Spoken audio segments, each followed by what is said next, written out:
ವಚನ ಸತ್ಯ ವಚನ, ಭೂಮಿಗೆ ಬಂದ ವಚನ. ವಚನ ಸತ್ಯ ವಚನ, ಭೂಮಿಗೆ ಬಂದ ವಚನ.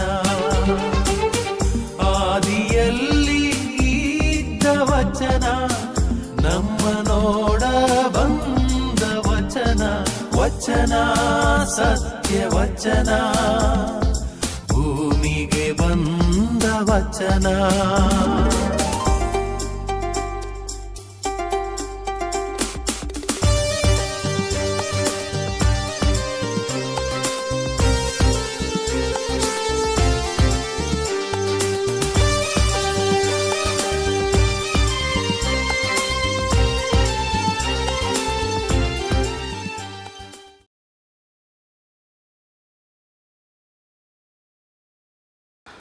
ಪಿತನ ಸುತನ ಮತ್ತು ಪವಿತ್ರ ಆತ್ಮನ ನಾಮದಲ್ಲಿ ಆಮೆನ್. ಪ್ರಿಯ ಸಹೋದರ ಸಹೋದರಿಯರೇ, ಮನುಷ್ಯ ಜೀವನಕ್ಕೆ ಕೆಲವು ಮೌಲ್ಯಗಳು ಬಹಳ ಮುಖ್ಯ. ಮನುಷ್ಯನು ತನ್ನಲ್ಲಿ ಸನ್ನಡತೆಯನ್ನು ರೂಪಿಸಬೇಕೆಂದರೆ ಕೆಲವು ಮೌಲ್ಯಗಳು ಆತನಿಗೆ ಬೇಕು. ಒಳ್ಳೆಯ ಗುಣಗಳನ್ನು ಮನುಷ್ಯ ತನ್ನಲ್ಲಿ ಬೆಳೆಸಿಕೊಳ್ಬೇಕು. ಆಗ ಮಾತ್ರ ನಾವು ಪ್ರತ್ಯೇಕವಾಗಿ ಸಾರ್ವಜನಿಕ ಜೀವನದಲ್ಲಿ, ಕೌಟುಂಬಿಕ ಜೀವನದಲ್ಲಿ ಯಶಸ್ಸನ್ನು ಸಾಧಿಸಲು ನಮಗೆ ಸಾಧ್ಯವಾಗುತ್ತೆ. ಆದ್ದರಿಂದ ಇವತ್ತಿನ ದೇವರ ವಾಕ್ಯದಲ್ಲಿ ನಾವು ಸಹನೆ ಸಂಯಮದ ಬಗ್ಗೆ ನಾವು ಧ್ಯಾನಿಸೋಣ. ಸಹನೆ ಸಂಯಮ ಯಾಕೆ ಬೇಕು? ಇದರಿಂದ ತಾನೇ ದೇವರ ಆ ಪ್ರೀತಿಯನ್ನು ನಾವು ಸ್ವತಃ ಅನುಭವಿಸಲು ಸಾಧ್ಯ. ಇತರರಿಗೂ ಈ ಪ್ರೀತಿಯ ಅನುಭವವನ್ನು ಕೊಡಲು ನಮಗೆ ಸಾಧ್ಯವಾಗುತ್ತೆ. ಆದ್ದರಿಂದ ಈ ದೇವರ ವಾಕ್ಯವನ್ನು ನಾವು ಆಲಿಸೋಣ, ಧ್ಯಾನಿಸೋಣ, ಮನನ ಮಾಡಿಕೊಳ್ಳೋಣ. ಇವತ್ತಿನ ದೇವರ ವಾಕ್ಯ ಶಿರಾಕನ ಗ್ರಂಥದಿಂದ ಆರಿಸಲಾಗಿದೆ. ಅಧ್ಯಾಯ 1 ವಾಕ್ಯ 1ರಿಂದ 24. ಸರ್ವೇಶ್ವರನ ಭಯ ತೊಲಗಿಸುವುದು ಪಾಪವನು, ಅದಿರುವ ಎಡೆಯಲ್ಲಿ ತಡೆಗಟ್ಟುವುದು ಕೋಪವನು. ನ್ಯಾಯಸಮ್ಮತವಾಗದು ದುಷ್ಟವಾದ ಕೋಪ, ಮನುಷ್ಯನ ಕೋಪದ ಸೆಳೆತವೇ ಪತನಕ್ಕೆ ಕಾರಣ. ಸಹನೆಯುಳ್ಳವನು ತಾಳಿಕೊಳ್ಳುವನು ಸೂಕ್ತ ಕಾಲದವರೆಗೆ, ಚಿಲುಮೆಯಂತೆ ಉಕ್ಕುವುದು ಪರಮಾನಂದ ಕೊನೆವಗೆ. ಮೌನವಾಗಿರುವನು ಅವನು ಸಮಯ ಬರುವವರೆಗೆ, ಅವನೆಷ್ಟು ವಿವೇಕಿಯೊಂದು ನುಡಿಯುವವು ಭಕ್ತರ ಬಾಯಿಗಳೇ. ದೇವರ ವಾಕ್ಯವಿದು. ಸಹೋದರ ಸಹೋದರಿಯರೇ, ಕಳೆದ ವಾರದಲ್ಲಿ ದೇವರಲ್ಲಿ ಭಯಭಕ್ತಿ ಈ ವಿಷಯದಲ್ಲಿ ನಾವು ಧ್ಯಾನಿಸಿದ್ದೇವೆ. ಯಾವ ಮನುಷ್ಯನು ದೇವರಲ್ಲಿ ಭಯಭಕ್ತಿ ಉಳ್ಳವನು ಆತನು ನಿಜವಾಗಿ ದೇವರಿಗೆ ಮಹಿಮೆಯನ್ನು ನೀಡುತ್ತಾನೆ. ದೇವರಿಂದ ಸಂತೋಷ, ನೆಮ್ಮದಿ ಇದನ್ನು ಪಡೆಯುತ್ತಾನೆ. ಇವತ್ತಿನ ದೇವರ ವಾಕ್ಯ ನಮಗೆ ಹೇಳುತ್ತೆ, ಸರ್ವೇಶ್ವರನ ಭಯ ತೊಲಗಿಸುವುದು ಪಾಪವನು. ಪಾಪ ಯಾವ ರೀತಿಯಲ್ಲಿ ಮನುಷ್ಯನ ಜೀವನ ನಾಶ ಮಾಡುತ್ತೆ ಎಂಬುದನ್ನು ನಾವು ಆದಿಕಾಂಡದಲ್ಲಿ ನೋಡಿದ್ದೇವೆ. ಅದಾಮರು ಮತ್ತು ಈವರು ಅಥವಾ ಹವ್ವಳು ಇಬ್ಬರು ಪ್ರಥಮ ಆದಿ ಮಾನವರು. ದೇವರು ಅವರಿಗೆ ಸರ್ವವನ್ನು ಕೊಟ್ಟರು, ಆಸೆಗೆ ಒಳಪಟ್ಟರು. ಆಸೆಗೆ ಒಳಪಟ್ಟ ಇವರು ಶೈತಾನನ ಮಾತುಗಳಿಗೆ ಅವರು ಬಲಿಯಾದರು. ಲೌಕಿಕ ಮೋಹಕ್ಕೆ ಒಳಪಟ್ಟರು. ದೇವರಿಗೆ ವಿರುದ್ಧವಾದುದನ್ನು ಅವರು ಮಾಡಿದರು. ಇದೇ ಅವರಿಗೆ ಮುಳುವಾಯಿತು. ಪಾಪದ ಫಲ ಏನು? ಚೆನ್ನಾಗಿ ನಾವು ಆದಿಕಾಂಡದಲ್ಲಿ ತಿಳಿದುಕೊಳ್ಳುತ್ತೇವೆ. ದೇವರು ಕೊಟ್ಟ ಆ ಸಂತೋಷ, ಆ ಜೀವ, ಅಥವಾ ದೇವರು ಕೊಟ್ಟ ಆ ಒಂದು ನಾಶವಾಗದ ಜೀವನದ ಭರವಸೆಯನ್ನು ಅವರು ಕಳಕೊಂಡರು. ಏದೆನ್ ತೋಟದಿಂದ ಹೊರಗೆ ತಳ್ಳಲ್ಪಟ್ಟರು. ಅಂದರೆ ಅದರ ಅರ್ಥ ದೇವರ ಪ್ರೀತಿಯನ್ನು ಅವರು ಕಳಕೊಂಡರು. ಪಾಪದ ಫಲ ಮನುಷ್ಯ ದೇವರ ಪ್ರೀತಿಯನ್ನು ಕಳಕೊಳ್ಳುತ್ತಾನೆ. ಸಹೋದರ ಸಹೋದರಿಯರೇ, ಇದಕ್ಕಾಗಿ ದೇವರ ವಾಕ್ಯ ನಮಗೆ ಹೇಳುತ್ತೆ, ನಾವು ಮನುಷ್ಯರು ದೇವರ ಭಯ ಇದ್ದರೆ ಖಂಡಿತವಾಗಿಯೂ ಸೈತಾನನ ಪ್ರಲೋಭನೆಗೆ ಒಳಗಾಗುವುದಿಲ್ಲ. ಯಾಕೆ ಈ ಆದಿ ಮಾನವರು, ಪ್ರಥಮ ಮಾನವರು ಈ ಪಾಪಕ್ಕೆ ಒಳಪಟ್ಟರು? ದೇವರ ಭಯ ಅವರಲ್ಲಿ ಇರಲಿಲ್ಲ. ಆ ದೇವರ ಭಯ ಅವರಲ್ಲಿ ಇರದಿದ್ದರಿಂದ ಏನಾಯಿತು? ಸೈತಾನನ ಪ್ರಲೋಭನೆಗೆ ಅವರು ಒಳಪಟ್ಟರು. ಅವರು ಪಾಪವನ್ನು ಎಸಗಿದರು. ಆ ಗಳಿಗೆಯಿಂದ ಆ ದೇವರ ಭಯ ಭಕ್ತಿಯ ಭಯವಲ್ಲ, ಅವರೊಂದು ಶಿಕ್ಷೆಯ ಭಯ ಅವರನ್ನು ಕಾಡತೊಡಗಿತು. ಸಹೋದರ ಸಹೋದರರೇ, ಮನುಷ್ಯರಾದ ನಾನು ಮತ್ತು ನೀವೆಲ್ಲರೂ ಈ ಲೋಕದಲ್ಲಿ ಜೀವಿಸುತ್ತಿದ್ದೇವೆ. ಈ ಲೋಕದಲ್ಲಿ ಜೀವಿಸುವಾಗ ನಾವು ಮಾನವರು ಒಳ್ಳೆಯವರಾಗಬೇಕು. ದೇವರ ಪ್ರಜೆಗಳು, ನಾವು ದೇವರ ಮಕ್ಕಳು. ಒಬ್ಬ ಒಂದು ಮಗುವಿಗೆ ಅಪ್ಪ ಅಮ್ಮನ ಭಯ ಸ್ವಲ್ಪವಾದರೂ ಇರಬೇಕು. ಒಂದು ವೇಳೆ ಅಪ್ಪ ಅಮ್ಮನ ಭಯವಿಲ್ಲವೆಂದಾದರೆ ಏನಾಗುತ್ತೆ? ಅವರು ತಮ್ಮ ಸ್ವಂತ ಇಚ್ಛೆಯಿಂದ ನಡೆದುಕೊಳ್ಳುತ್ತಾರೆ, ತಮಗೆ ಬೇಕಾದುದನ್ನು ಮಾಡುತ್ತಾರೆ. ತಂದೆಯ ಭಯವಿಲ್ಲ, ತಪ್ಪು ದಾರಿ ಹಿಡಿದು ಮುಂದೆ ಹೋಗುತ್ತಾರೆ. ಒಂದು ವೇಳೆ ಆ ಭಯವಿಲ್ಲವೆಂದಾದರೆ ಅವರು ತಪ್ಪಿ ಬಿದ್ದು ದಾರಿ ತಪ್ಪಿ ಅವರ ಜೀವನವೇ ನಾಶವಾಗುತ್ತೆ. ಸಹೋದರ ಸಹೋದರಿಯರೇ, ಇದಕ್ಕಾಗಿ ದೇವರ ವಾಕ್ಯ ಹೇಳುತ್ತೆ, ಮಾನವರಾದ ನನಗೆ ಮತ್ತು ನಿಮಗೆ ಪ್ರತಿಯೊಬ್ಬರಿಗೂ ದೇವರ ಭಯ ಬೇಕು. ದೇವರ ಭಯ ಇಲ್ಲವೆಂದಾದರೆ ನಾವು ಜೀವನದಲ್ಲಿ ತಪ್ಪಿ ಬೀಳುತ್ತೇವೆ. ದೇವರ ಭಯ ನಮ್ಮ ಹೃದಯದಲ್ಲಿರಬೇಕು. ಆ ದೇವರ ಭಯ ನಮ್ಮಲ್ಲಿದ್ದರೆ ನಾನು ಏನು ಮಾಡ್ತೀನಿ, ನಾನು ಏನು ಮಾತನಾಡ್ತೀನಿ, ನಾನು ಎತ್ತ ಕಡೆ ಹೋಗ್ತೀನಿ, ಯಾವ ರೀತಿ ನಡ್ಕೊಳ್ತೀನಿ, ಇದರ ಬಗ್ಗೆ ನನಗೆ ಎಚ್ಚರವಿರುತ್ತೆ, ಜ್ಞಾನವಿರುತ್ತೆ. ನಾನು ಪ್ರತಿಯೊಂದನ್ನು ಯೋಚಿಸಿ ಮಾಡ್ತಾನೆ. ಯಾಕೆಂದರೆ ದೇವರ ಭಯ ಇದೆ. ನಾನು ಮಾಡಿದ್ದರಲ್ಲಿ ಯಾವುದೋ ಒಂದು ವಿಷಯದಲ್ಲಿ ದೇವರನ್ನ ನಾನು ನೋಯಿಸಿದರೆ, ದೇವರಿಗೆ ನಾನು ವಿರುದ್ಧವಾಗಿ ಹೋದರೆ ನನ್ನ ಜೀವನದಲ್ಲಿ ಒಳ್ಳೆಯದನ್ನು ದೇವರ ಪ್ರೀತಿಯನ್ನು ಕಳ್ಕೊಳ್ತೀನಿ. ಅದಕ್ಕಾಗಿ ಖಂಡಿತವಾಗಿಯೂ ನಾವು ದೇವರ ಭಯದಿಂದ ಜೀವಿಸಬೇಕೆಂಬ ಆ ದೇವರ ವಾಕ್ಯ ನಮಗೆ ಹೇಳುತ್ತೆ.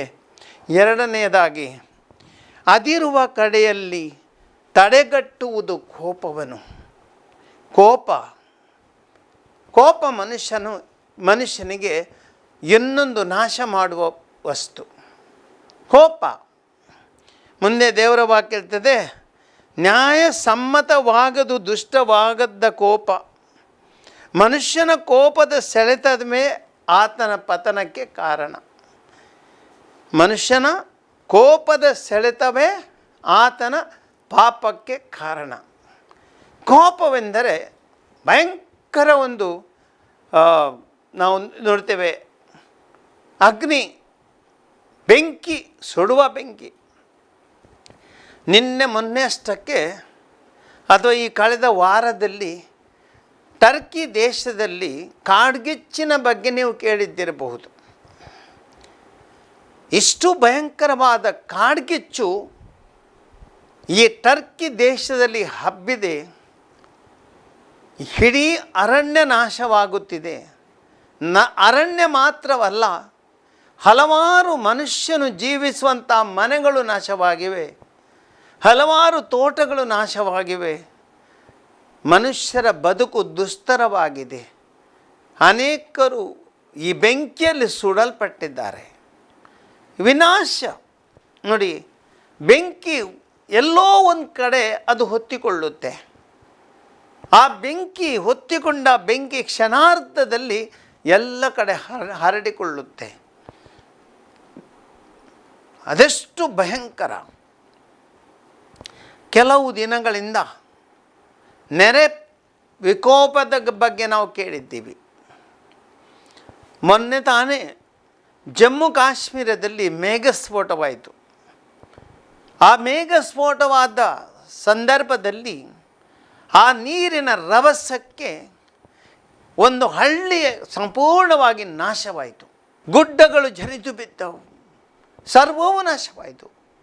ಸಹೋದರರೇ, ಕೋಪ ಒಂದು ಇಂಥ ಕಾಡ್ಗಿಚ್ಚಿನಂತೆ ಅಥವಾ ಆ ನೆರೆಯಂತೆ ಎಲ್ಲವನ್ನದು ನಾಶ ಮಾಡುತ್ತೆ.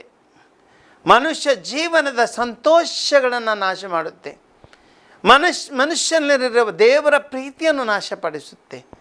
ಮನುಷ್ಯನಲ್ಲಿರುವ ಆ ಒಂದು ಸದ್ಗುಣಗಳನ್ನು ಅದು ನಾಶಪಡಿಸುತ್ತೆ. ಕೋಪ ಮನುಷ್ಯನ ನಾಶಕ್ಕೆ ಮೂಲ. ಆದ್ದರಿಂದ ಈ ಕೋಪ ಅದನ್ನು ನಿಯಂತ್ರಣದಲ್ಲಿ ಇಡುವುದಿಲ್ಲವೆಂದಾದರೆ ಖಂಡಿತವಾಗಿ ನಮ್ಮ ಜೀವನ ದುಸ್ತರವಾಗುತ್ತದೆ. ಸಹೋದರರೇ, ಕೋಪದಿಂದ ನಡೆದ ಘಟನೆಗಳಿಂದ ಅದೆಷ್ಟೋ ಮನುಷ್ಯರು ಇವತ್ತು ಇಡೀ ಜಗತ್ತನ್ನೇ ನಾಶ ಮಾಡಿದ್ದಾರೆ. ರೋಮ್ ಚಕ್ರವರ್ತಿಯಾದ ನೀರೋ, ಕ್ರೂರಿಯಾದ ರಾಜನು, ಆದಿ ಕ್ರೈಸ್ತರನ್ನು ಯಾವ ರೀತಿ ನಾಶಪಡಿಸಿದನು. ಆತನ ಹುಚ್ಚು ಕೋಪದಿಂದಾಗಿ ಇಡೀ ರೋಮ್ ಶಹರ ಬೆಂಕಿ ಹೊತ್ತಿ ಉರಿಯತೊಡಗಿತು. ಅದೆಷ್ಟೋ ಕ್ರೈಸ್ತರು ತಮ್ಮ ಜೀವವನ್ನು ಬಲಿಯಾಗಿ ಅರ್ಪಿಸಿದರು. ಈ ಕೋಪದ ಪರಿಣಾಮವೆಂದರೆ ಅದು. ಆದ್ದರಿಂದ ದೇವರ ವಾಕ್ಯ ನಮಗೆ ಹೇಳುತ್ತೆ, ಕೋಪ ನಮ್ಮಲ್ಲಿ ಆ ದುಷ್ಟವಾದ ಕೋಪ, ಮನುಷ್ಯನ ಕೋಪದ ಸೆಳೆತವೇ ಪತನಕ್ಕೆ ಕಾರಣ. ಆದ್ದರಿಂದ ಕೋಪ ಎಂಬುದನ್ನು ನಮ್ಮಲ್ಲಿ ನಾವು ಹೊತ್ತಿಕೊಳ್ಳಲು ಬಿಡಬಾರದು. ಸಹೋದರರೇ, ಇದಕ್ಕೆ ಮದ್ದೇನು? ದೇವರ ವಾಕ್ಯ ನಮಗೆ ಹೇಳುತ್ತೆ, ಸಹನೆ ಸಂಯಮವೇ ಅದಕ್ಕೆ ಮದ್ದು. ಸಹನೆ ಸಂಯಮವೇ ಅದಕ್ಕೆ ಮದ್ದು. ಕೋಪ ಯಾಕೆ ಬರುತ್ತೆ ನಾವು ತಿಳಿದುಕೊಳ್ಳೋಣ. ನಾವು ಬಹುಶಃ ಊರಲ್ಲಿ ಕೆಲವು ಗಿಡಗಳನ್ನು ನೋಡಿದ್ದಿರ್ಬೋದು. ಕೆಲವು ಗಿಡಗಳು ದೊಡ್ಡದಾಗಿ ಬೆಳೆಯುತ್ತವೆ. ಯಾಕೆಂದರೆ ಆ ಮಣ್ಣಿನಲ್ಲಿ ಅವುಗಳಿಗೊಂದು ಗೆಡ್ಡೆ ಇರ್ತದೆ. ಉದಾಹರಣೆಗೆ ಸುವರ್ಣಗೆಡ್ಡೆ. ಇದು ಸುವರ್ಣಗೆಡ್ಡೆ ಎಂಬುದನ್ನು ನಾವೆಲ್ಲರೂ ಉಪಯೋಗಿಸ್ತೇವೆ. ಈ ಸುವರ್ಣಗೆಡ್ಡೆ, ಆ ಗೆಡ್ಡೆ ಒಳಗೆ ಅದೆಷ್ಟು ಅದು ದೊಡ್ಡದಿರುತ್ತದೋ ಅಷ್ಟೇ ದೊಡ್ಡವಾಗಿ ಆ ಗಿಡ ಬೆಳೆಯುತ್ತೆ. ಕೋಪವೆಂದರೆ ಇದೆ. ಸ್ವಾರ್ಥವೆಂಬ ಗೆಡ್ಡೆ ಮನುಷ್ಯನ ಹೃದಯದಲ್ಲಿರುತ್ತೆ. ಆ ಸ್ವಾರ್ಥ ಎಂಬ ಗೆಡ್ಡೆ ಒಳಗೆ ಬೆಳೆಯುವಾಗ ಮನುಷ್ಯನು ಅಹಂನಿಂದ ತುಂಬಿಕೊಳ್ಳುತ್ತಾನೆ. ಆ ಅಹಂ, ನಾನು, ನನ್ನದು, ನನ್ನಿಂದಾಗಿ ಅಹಂ. ಈ ಲೋಕದಲ್ಲಿ ತಾನೇ ಎಲ್ಲ. ದೇವರು ಆತನ ಮುಂದೆ ನಿಲ್ಲಲ್ಲ. ಅಂದರೆ ಆ ದೇವರ ಸ್ಥಾನ ಅವನೇ ಪಡ್ಕೊಳ್ತಾನೆ. ನಾನು, ಅಹಂ, ಅಹಂಕಾರ, ಗರ್ವ ಆತನಲ್ಲಿ ತುಂಬಿಕೊಳ್ಳುತ್ತದೆ. ಇವೆಲ್ಲವುದಕ್ಕೂ ಮೂಲ ಆ ಅಹಂ, ಸ್ವಾರ್ಥ. ಈ ಸ್ವಾರ್ಥ ಮನುಷ್ಯನಲ್ಲಿ ತುಂಬಿಕೊಂಡ್ರೆ ಹಲವು ಪಾಪಗಳಿಗೆ ಇದು ಕಾರಣವಾಗುತ್ತೆ. ಆದ್ದರಿಂದ ಏನಾಗುತ್ತೆ, ಏನೋ ಒಬ್ಬ ನಿಮ್ಮ ಜೀವನದಲ್ಲಿ ನೀವೆಲ್ಲರೂ ಅನುಭವಿಸಿದ್ದಿರ್ಬೋದು. ಯಾವನೋ ಒಬ್ಬ ಒಂದು ಅವಮಾನಕರವಾದ ನುಡಿಯನ್ನು ನಿನಗೆ ನುಡಿಯುತ್ತಾನೆ, ಏನೋ ಮಾತನ್ನು ಹೇಳ್ತಾನೆ ನಿನಗೆ. ಏನಾಗುತ್ತೆ, ಆ ಮಾತು ಕೇಳುವಾಗ ನಿನಗೆ ಅವಮಾನವಾಗುತ್ತೆ. ನನ್ನನ್ನು ಆತ ಊಹಿಸಿದ್ದಾನೆ, ನನಗೆ ಅವನು ಇನ್ಸಲ್ಟ್ ಮಾಡಿದ್ದಾನೆ. He has insulted me. ಕೋಪದಿಂದ ನಾವು ಸಿಡಿಯುತ್ತೇವೆ. ಆತನ ಮೇಲೆ ಕೋಪದಿಂದ ಸಿಡಿತೇವೆ ನಾವು. ಬುದ್ಧಿ ಕಲಿಸ್ತೀನಿ, ನಾನು ನನ್ನನ್ನು ಇಸ್ತೇನೆ, ನಾನು ಬಿಡಲ್ಲ. ನಾನಿರುವಾಗ ನನ್ನ ಹೆಸರು ನನ್ನ ಅಧಿಕಾರಕ್ಕೆ ಮುಂದೆ ಸವಾಲಾಗಿ ನೋಡಿ. ಪ್ರತಿಯೊಂದರಲ್ಲಿ ಆ ನಾನು ಎಂಬುದು, ಮನುಷ್ಯನ ಆ ಅಹಂ ಎಂಬುದು ಆತನ ನಾಶಕ್ಕೆ ಕಾರಣ. ಸಹೋದರ ಸಹೋದರಿಯರೇ, ಈ ಅಹಂ ಮನುಷ್ಯನಲ್ಲಿರುವಾಗ ಆ ಅಹಂ ಎಂಬುದು ಕೋಪದ ರೂಪದಲ್ಲಿ ಹೊರಗೆ ಬರುತ್ತೆ. ಕೋಪವೆಂಬ ಬೆಂಕಿ ಆತನಲ್ಲಿ ಹೊತ್ತಿಕೊಳ್ಳುತ್ತೆ. ಈ ಕೋಪವೆಂಬ ಬೆಂಕಿ ಮಾತುಗಳಿಂದ, ಆತನ ಅಹಂಭಾವಗಳಿಂದ, ಆತನ ವರ್ತನೆಗಳಿಂದ ಆತನು ಈ ಬೆಂಕಿಯನ್ನು ಹೊತ್ತಿಸ್ತಾನೆ. ಎಲ್ಲವನ್ನು ನಾಶ ಮಾಡ್ತಾನೆ, ಇತರರನ್ನು ನಾಶ ಮಾಡ್ತಾನೆ, ತನ್ನ ಸಂತೋಷವನ್ನು ನಾಶ ಮಾಡ್ತಾನೆ, ಇತರರ ನೆಮ್ಮದಿಯನ್ನು ನಾಶ ಮಾಡ್ತಾನೆ, ಸಮಾಜದ ನೆಮ್ಮದಿಯನ್ನು ಆತನು ನಾಶ ಮಾಡ್ತಾನೆ. ಯಾಕೆ? ಆ ಸ್ವಾರ್ಥ ಅಹಂನಲ್ಲಿ ಹುಟ್ಟಿಕೊಂಡಂಥ ಈ ಕೋಪ ಎಂಬ ಬೆಂಕಿ ಎಲ್ಲವನ್ನು ಸುಟ್ಟು ಬಿಡುತ್ತೆ. ಇದೇ ನಮ್ಮ ಹಲವಾರು ಜನರ ಜೀವನದಲ್ಲಿ ನಡೆಯುವಂಥ ಘಟನೆ. ಅದೆಷ್ಟೋ ಮನೆಗಳಲ್ಲಿ ಸಹೋದರ ಸಹೋದರರೇ, ಇಂತಹ ಒಂದು ವಾತಾವರಣದಲ್ಲಿ ನಾವು ಬೆಳೆಯುತ್ತೇವೆ, ಎಲ್ಲವೂ ನಾಶವಾಗುತ್ತೆ. ಕೋಪ ಎಂಬುದು ಸಹನೆಯಿಂದ ನಾವು ನಿಯಂತ್ರಿಸಬೇಕು. ಸಹೋದರ ಸಹೋದರರೇ, ಕೋಪ ಯಾವಾಗ ನಮ್ಮಲ್ಲಿ ಇರುತ್ತೆ, ಖಂಡಿತವಾಗಿಯೂ ನಮಗೆಲ್ಲ ನೆಮ್ಮದಿ ಇರಲ್ಲ. ಆದ್ದರಿಂದ ಅದರಿಂದ ಆಗುವ ಪರಿಣಾಮಗಳೇನು? ಒಂದು ಕೋಪದಲ್ಲಿ ಏನೆಲ್ಲ ನಾವು ನಾಶ ಮಾಡ್ತೇವೆ. ಒಮ್ಮೆ ನನ್ನ ಜೀವನದಲ್ಲಿ ನನಗೇ ಒಂದು ಸ್ವಂತವಾಗಿ ಆದ ಅನುಭವ. ನನ್ನಲ್ಲೂ ಆ ಅಹಂ ಒಂದು ಸಮಯ ತುಂಬಿಕೊಂಡಿದ್ದು. ನನಗೂ ಯಾರೋ ಏನು ಹೇಳಿದರು, ಜಗಳಕ್ಕೆ ಬಂತು ಆ ಮಾತು. ನನ್ನ ಸ್ವಲ್ಪ ಕೋಪಗೊಂಡ ಆ ಪರಿಸ್ಥಿತಿಯಲ್ಲಿ ನನ್ನ ಕೈಯಲ್ಲಿ ಮೊಬೈಲ್ ಇತ್ತು. ಆ ಮೊಬೈಲನ್ನು ತೆಗೆದು ಬಿಸಾಡಿದೆ ನಾನು. ಮೊಬೈಲ್ ಹುಡಿ ಆಯಿತು, ಹೋಯಿತು, ನನ್ನ ಮೊಬೈಲ್ ಹೋಯಿತು. ಸಹೋದರ ಸಹೋದರರೇ, ಮೊಬೈಲ್ ನಾನು ಹೊಡೆದಿರ್ಬೋದು, ಅದು ಪುಡಿಗಟ್ಟಿರ್ಬೋದು. ಮೊಬೈಲ್ ಒಂದು ಹೋದರೆ ಇನ್ನೊಂದು ಕೊಂಡ್ಕೊಳ್ಬೋದು. ಆದರೆ ಒಬ್ಬ ಮನುಷ್ಯನಲ್ಲಿರುವ ಸ್ನೇಹ ಅದನ್ನು ಕಳ್ಕೊಂಡ್ರೆ ಮತ್ತೆ ಬರಲ್ಲ. ಆ ಕೋಪದಿಂದ ಒಂದು ಕುಟುಂಬವನ್ನು ನಾಶ ಮಾಡಿದರೆ ಆ ಕುಟುಂಬವನ್ನು ಒಂದುಗೂಡಿಸುವುದು ಅಷ್ಟು ಸುಲಭವಲ್ಲ. ಒಬ್ಬ ಮನುಷ್ಯನ ಜೀವನವನ್ನು ಸುಟ್ಟು ಬಿಟ್ಟರೆ, ಹುಡಿ ಮಾಡಿದರೆ, ನಾಶ ಮಾಡಿದರೆ, ಪುನಃ ಆ ಮನುಷ್ಯನನ್ನು ಆ ಒಳ್ಳೆಯ ಜೀವನಕ್ಕೆ ತರುವುದು ಸುಲಭವಲ್ಲ. ಆ ಕೋಪದಿಂದ ಅದೆಷ್ಟೋ ಕುಟುಂಬಗಳನ್ನು ನಾನು ನಾಶ ಮಾಡ್ತೀನಿ. ಆ ಕೋಪದಿಂದ ಅದೆಷ್ಟೋ ಒಳ್ಳೆಯ ಕಾರ್ಯಗಳನ್ನು ನಾಶ ಮಾಡ್ತೀನಿ. ಆ ಕೋಪದಿಂದ ಅದೆಷ್ಟೋ ಸಮಾಜಗಳನ್ನು ಒಡೆದು ಹಾಕ್ತೀನಿ, ಕುಟುಂಬಗಳನ್ನು ಒಡೆದು ಹಾಕ್ತೀನಿ. ಇದರಿಂದಾಗುವ ಪರಿಣಾಮ. ಆದ್ದರಿಂದ ಸಂಯಮವನ್ನು ತರೋಣ, ಸಹನೆಯನ್ನು ಪಡೆಯೋಣ. ನಾವು ಸಹನೆ ಉಳ್ಳವರಾಗಿರಬೇಕು. ಯಾಕೆಂದರೆ ದೇವರು ನಮ್ಮಲ್ಲಿದ್ದಾನೆ. ಒಂದು ಮದ್ದನ್ನು ನಾನು ಹೇಳ್ತೇನೆ. ಕೋಪಗೊಂದು ಮದ್ದಿದೆ. ಇದೇ ಮದ್ದು ಸಂತ ಪೌಲರು ನುಡಿಯುವ ಈ ವಾಕ್ಯ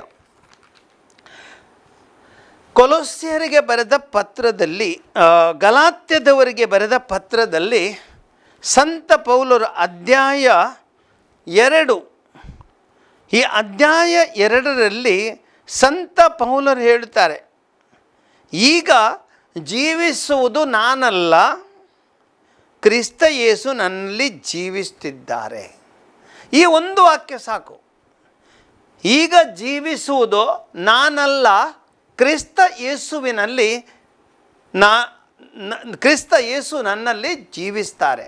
ಒಮ್ಮೆ ಒಬ್ಬರು ನಂತರ ನಾನು ಈ ವಾಕ್ಯನೊಬ್ಬರಿಗೆ ಹೇಳಿದೆ ಒಂದು ಕೌನ್ಸಿಲಿಂಗ್ ಸಮಯದಲ್ಲಿ. ಅವ್ರು ಹೇಳಿದರು, ಫಾದರ್ ಹೇಗೆ ಅದನ್ನು ನಾನು ಉಪಯೋಗಿಸ್ಕೊಳ್ಳಲಿ? ನಾನು ಹೇಳಿದೆ, ಒಂದು ಉದಾಹರಣೆ ಕೊಡ್ತೀನಿ ನೋಡಪ್ಪ, ನಾನು ಒಂದು ಮಾತು ನಿನಗೆ ಹೇಳ್ತೀನಿ, ಏನಾಗುತ್ತೆ? ಫಾದರ್, ನನಗೆ ಕೋಪ ಬರುತ್ತೆ. ಓಕೆ, ನಿನಗೆ ಕೋಪ ಬರುತ್ತಲ್ವಾ? ಒಂದು ಮಾಡು, ನೀನು ಈಗ ನಿನ್ನ ಹೆಸರೇನೋ ಆ ಹೆಸರನ್ನು ಬಿಟ್ಟು ಬಿಡು. ಈ ದೇವರ ವಾಕ್ಯ ನಿನ್ನಲ್ಲಿ ಸೇರಿಸ್ಕೋ. ಈಗ ಜೀವಿಸುವುದು ನಾನಲ್ಲ, ಅಂದರೆ ನಿನ್ನ ಹೆಸರಿನಲ್ಲಿ ಆ ಕ್ರಿಸ್ತ ಯೇಸು ನನ್ನಲ್ಲಿ ಜೀವಿಸ್ತಿದ್ದಾರೆ. ಅಂದರೆ ನಿನ್ನ ಹೆಸರು ಅದನ್ನು ತೆಗೆದು ಬಿಡು. ಇಲ್ಲ ಅಂದ್ಕೊಳ್ಳೋ, ನೀನಿಲ್ಲ ಅಹಮೆಲ್ಲ ಬಿಟ್ಟುಬಿಡು. ನಿನ್ನಲ್ಲಿ ಕ್ರಿಸ್ತ ಯೇಸು ಇದ್ದಾರೆ. ಈಗ ನಾನು ಒಂದು ಮಾತು ಹೇಳ್ತೀನಿ, ನಿನಗೆ ಏನಾಗುತ್ತೆ ನೋಡು. ಶಿಲುಬೆಯಲ್ಲಿ ಯೇಸು ಕ್ರಿಸ್ತರು ಆ ಸಂದರ್ಭದಲ್ಲಿ ನರಳುತ್ತಿರುವಾಗ ಕೆಳಗೆ ಆ ಸೈನಿಕರು ಆತನಿಗೆ ತಮಾಷೆಯನ್ನು ಮಾಡಿದರು. ಆ ಗಳಿಗೆಯಲ್ಲಿ ಏನಾಯಿತು? ಯೇಸುವಿಗೆ ಕೋಪ ಬರಲಿಲ್ಲ. ಅವರೇನು ಮಾಡಿದ್ರು? ಸಹನೆಯನ್ನು ತೋರಿಸಿದರು.